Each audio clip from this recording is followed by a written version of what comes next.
Digital health এটির প্রভাব বাংলাদেশে কেমন দেখছেন সামনে? বাংলাদেশের অনেক প্রান্তিক মানুষ আছেন যারা পল্লী চিকিৎসক বা নন ট্রেন্ড চিকিৎসক বা ঔষধের দোকানে গিয়ে তারা অনেক সময় অ্যান্টিবায়োটিক পর্যন্ত চিকিৎসা তারা নেন, যেটা সম্পূর্ণ বেআইনি এবং বেআইনির একটা যৌক্তিক কারণ আছে, কারণ সেটার রেশনাল ইউজ খুবই খুবই জরুরি। তো সেই জায়গাটাতে খুবই ইম্পর্ট্যান্ট একটা সহজ মাধ্যম, যাদেরকে বিশ্বাস করে মানুষ একটা কলের মাধ্যমে যদি সে জেনে নিতে পারে তার কি করণীয়। এবং আরও একটা ইম্পর্টেন্ট জিনিস যেটা আমাদের দেশে মিসিং, সেটা হচ্ছে প্ল্যান অফ ট্রিটমেন্ট। একজন মানুষ সে হয়তো চিকিৎসা পাচ্ছে, পাওয়ার পরে তার পরিচিত চিকিৎসক হচ্ছে। আপনারও এরকম অভিজ্ঞতা অসংখ্য আছে যে অনেক বড় চিকিৎসক দেখিয়েছে, দেশের বাইরে দেখিয়েছে, তারপর পার্সোনালি বুঝতে পারছে না কি তার করণীয়, তার ফেটটা কি এই ট্রিটমেন্টের, শেষ পর্যন্ত কত টাকা লাগতে পারে, বা এই চিকিৎসা করে গতিটা কি হবে, আসলে কতটুকু ভালো থাকবে, বা এই রোগটাকে নিয়েই যদি তার বাঁচতে হয় সেই বাঁচার পরিকল্পনাটা তার কি হওয়া উচিত।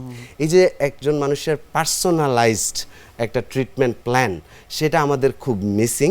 সো আমরা যদি যথেষ্ট পরিমাণ তথ্য কালেক্ট করতে পারি একজন রোগীর কাছে এবং ডিজিটালি তাদেরকে একটা চিকিৎসা প্ল্যান প্রোভাইড করতে পারি এবং যথাযথ জায়গাতে তাদেরকে রেফার করতে পারি যথাযথ সময়ে, তাহলে এই জিনিসটা অনেক বেশি ইফেক্টিভ হবে মানুষের জন্য, প্রথম কথা।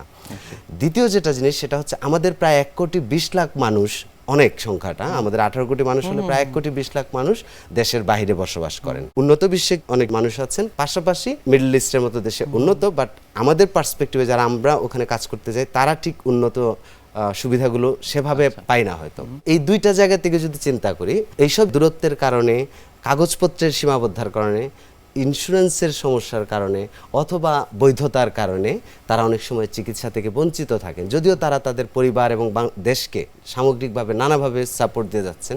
সেই জায়গা থেকে ডিজিটালি আমরা কিন্তু তাদেরকে এই সাপোর্টটা দিতে পারি।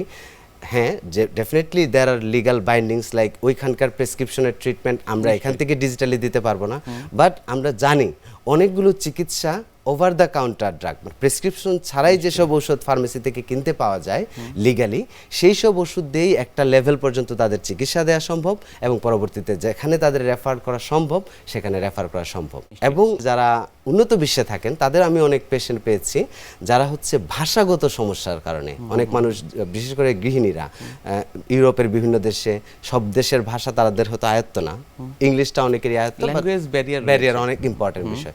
সো তাদের অনেক সময় হচ্ছে কাউন্সেলিংটা দরকার পড়ে, বা তারা কি ওষুধটা দিয়েছে, আসলে ইটালিয়ান ল্যাঙ্গুয়েজে ওষুধ দিয়েছে, কি ওষুধ দিয়েছে, কেন দিয়েছে, ওষুধটা খাইলে আমার কোন ওষুধটা এখানে ওষুধগুলো খাওয়ার পর আমার মাথা ঘোরায়, ঠিক কোন ওষুধটার জন্য আমার মাথা ঘোরাচ্ছে, এই যে বিষয়গুলো জানতে চাওয়া পার্সোনালি। সো পার্সোনালি একজন চিকিৎসকের কাছে জানতে চাওয়া তার সময়েরও তো একটা অপচয়, কারণ সে তো হয়তো কোনো একটা সিরিয়াস কাজের মধ্যে আছে। সেজন্য আমরা একটা সিস্টেম ডেভেলপ করতে পারলে ডিজিটালি, সেখানে তারা কমিউনিকেট করতে পারবেন। এবং অনেক সময় ওই সব দেশে স্পেশালিস্ট অ্যাপয়েন্টমেন্টগুলো সেগুলো অনেক লম্বা সময়ে পাওয়া যায়। সো এই সময়টা তারা অনেক কিছু নিয়ে ওয়ারিড থাকেন, তাদের চিকিৎসা নিয়ে কী হতে যাচ্ছে, আমার এই সমস্যাটা 3 মাস ধরে অপেক্ষা করতে হবে, কিন্তু আমি জানি না এটা কতটা সিরিয়াস। এই যে অশান্তিটা, সেটা থেকে তারা রিলিফ পেতে পারেন এবং সাময়িক কিছু চিকিৎসা আমাদের কাছ থেকে নিতে পারেন। সো এভাবে আমরা 18 কোটি মানুষকে, এবং ওই যে প্রবাসী মানুষ, তাদের পরিবার যারা হচ্ছে একা গ্রামে থাকছেন, বা তার মা হয়তো একা থাকছেন, বা বাবা মা একা থাকছেন, তাদের যদি কোনো সমস্যা হয় তাদেরকে তারা কিভাবে হেল্প করতে পারেন through digital media, they can avail their প্রবাসীদের জন্য একটি বড় প্ল্যাটফর্ম এটি হতে পারে। অনেক ধন্যবাদ আপনাকে আমাদের আজকের এই অনুষ্ঠানে আসবার জন্য। আপনাকেও ধন্যবাদ। প্রিয় দর্শক, এতক্ষণ দেখছিলেন স্বাস্থ্য প্রতিদিন। কথা হচ্ছিল খুব গুরুত্বপূর্ণ একটি বিষয়, ডিজিটাল হেলথ নিয়ে। আশা করি আমাদের এই গুরুত্বপূর্ণ তথ্যগুলো আপনাদের অনেক বেশি উপকারে আসবে। অনুষ্ঠানের পর্যায়ে দেখে নেব কি থাকছে আগামী পর্বে স্বাস্থ্য প্রতিদিন অনুষ্ঠানে।